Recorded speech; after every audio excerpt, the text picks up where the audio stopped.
ಓಂ ವಿಶ್ವಸ್ಮೈ ನಮಃ. ಪ್ರೀತಿಯ ಬಂಧುಗಳೇ, ಸ್ವಸ್ತಿ ಶ್ರೀ ಮಂಗಳಕರ ವಿಶ್ವಾವಸುನಾಮ ಸಂವತ್ಸರೆ ಉತ್ತರಾಯಣೆ ವಸಂತ ಋತೌ ವೈಶಾಖ ಮಾಸೆ ಶುಕ್ಲ ಪಕ್ಷೇ ತೃತೀಯಾಂ ಅಕ್ಷಯ ತೃತೀಯಾಂ ವಾಸರಃ ವಾಸರಸ್ತು ಸೌಮ್ಯವಾಸರಯುಕ್ತಾಯಾಂ ಶುಭ ನಕ್ಷತ್ರ ಶುಭಯೋಗ ಶುಭಕರ್ಣ ಏವಂ ಗುಣ ವಿಶೇಷಣ ವಿಶಿಷ್ಟಾಯಾಂ ಅಸ್ಯಾಂ ಶುಭತಿಥೌ ಶ್ರೀ ಭಗವದಾಜ್ಞೆಯ ಭಗವದ್ ಕೈಂಕರ್ಯ ರೂಪಂ ಶ್ರೀಮನ್ನಾರಾಯಣ ಪ್ರೀತ್ಯರ್ಥಂ ನವಶಕ್ತಿ ಪೀಠಾನಾಂ ವೀಕ್ಷಿತ ಬಂಧುವರ್ಗಾನಾಂ ಕ್ಷೇಮಸ್ಥೈರ್ಯ ವಿಜಯವೀರ್ಯ ಆಯುರಾರೋಗ್ಯ ಐಶ್ವರ್ಯ ವಿರುದ್ಧರ್ಥಂ ಧರ್ಮ ಅರ್ಥ ಕಾಮ್ಯ ಮೋಕ್ಷಾಃ ಚತುರ್ವಿಧ ಫಲ ಪುರುಷಾರ್ಥ ಸಿದ್ಧ್ಯರ್ಥಂ. ನನ್ನ ಪ್ರೀತಿಯ ಬಂಧುಗಳೇ, ಈ ಅಕ್ಷಯ ತೃತೀಯದಂದು ನೀವು ನಿನ್ನೆ ನೋಡಿರ್ತಕ್ಕಂತಹದ್ದು ಈಗ 9 ಗಂಟೆಗೆ ಬರ್ತಕ್ಕಂತಹ ವಿಡಿಯೋದಲ್ಲಿ ನಾನೆಲ್ಲವೂ ಕೂಡ ನಿಮಗೆ ವಿಶೇಷವಾಗಿ ಆ ಅಕ್ಷಯ ವೃಕ್ಷದ ಬಗ್ಗೆ ತಿಳಿಸಿಕೊಡ್ತೇನೆ. ಆ ಪ್ರಾರ್ಥನೆ ಮುಂದುವರಿಸಿಕೊಂಡು ಹೋಗ್ತಿರ್ತೀವಿ.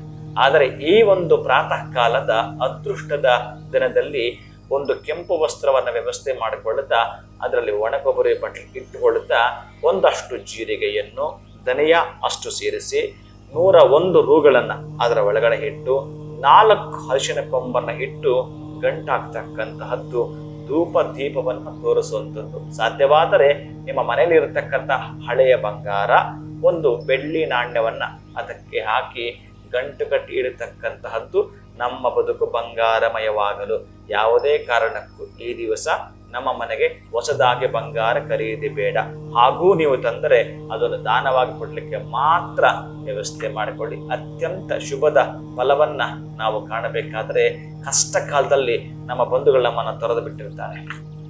ಯಾವ ರೀತಿ ಹಣ್ಣು ಬಿಡದ ಮರಗಳನ್ನು ಪಕ್ಷಿಗಳು ತೊರಿತಾವೋ, ಬತ್ತಿ ಹೋಗಿರ್ತಕ್ಕಂತಹ ಕೆರೆಗಳಲ್ಲಿ ಕಮಲ ಬಿಡುವುದಿಲ್ಲವೋ, ನಶಿಸಿ ಹೋಗಿರ್ತಕ್ಕಂತಹ ಕಾಡಲ್ಲಿ ಪ್ರಾಣಿ ಪಕ್ಷಿಗಳು ಇರೋದಿಲ್ಲವೋ, ಹಾಗೇನೆ ನಮ್ಮ ಬದುಕಲ್ಲಿ ದುಸ್ತರಗಳು ಕಷ್ಟಗಳೆಲ್ಲ ಬಂದು ನಶಿಸಿ ಹೋಗಿದೆ ಅಂತಂದ್ರೆ ನಮ್ಮ ಬಂಧು ಬಾಂಧವರು ಯಾರು ಬರುವುದಿಲ್ಲ. ಈ ಒಂದು ಅಕ್ಷಯ ತೃತೀಯದಂದು ಇಷ್ಟು ಚಿಕ್ಕದಾಗಿರ್ತಕ್ಕಂತಹ ಪರಿಹಾರ ಮಾಡಿಕೊಂಡ್ರು ಕೂಡ ಇದೇ ವರ್ಷದಲ್ಲಿ ದೊಡ್ಡ ಮಟ್ಟದಾಗಿರ್ತಕ್ಕಂತಹ ನಿಮ್ಮ ಗುರಿಯನ್ನ ತಲುಪ ಮುಖಾಂತರ ಸಂಪತ್ತನ್ನ ಬರಮಾಡಿಕೊಳ್ಳುತ್ತೀರಿ. ಈ ಅಕ್ಷಯ ತೃತೀಯದಂದು ನಿಮ್ಮ ಬದುಕು ಬಂಗಾರಮಯವಾಗ್ತಕ್ಕಂತಹ ಶುಭ ಭೂಯಾತ್. ಒಳಿತಾಗಲಿ.